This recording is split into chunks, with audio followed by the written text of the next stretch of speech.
Bismillahirrahmanirrahim. Assalamu alaikum friends and welcome to Vinay Global Consultancy. Friends, in this video we will discuss about Tata Global internship opportunities. These internship opportunities are announced for the students related to engineering departments. If you are doing bachelor's or master's in engineering department, for example in artificial intelligence, computer sciences, civil engineering, mechanical engineering, so you are eligible to apply for this internship opportunity.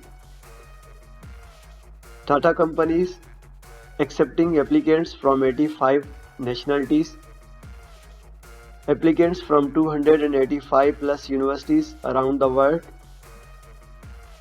applications from continent Asia, North America, South America, Australia, Europe and Africa, they are accepting around the world. 18 plus participating Tata companies offering internship opportunities.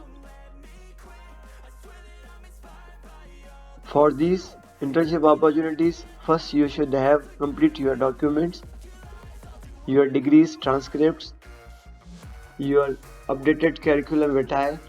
Then you can apply for this internship opportunity. How to apply for this internship? Here you can see apply now icon in yellow. We have to click here. First, if you are new, you have to create an account. Here you can fill your data according to your passport, your full name, password, your email address. You have to confirm your password, your phone number, and you have to fill CAPTCHA and then create account. After creating account, you have to apply online for this internship opportunity. Further, you have any question, you can contact me on Telegram group. So these all are the details about Tata Internship Opportunities 2022. Take care.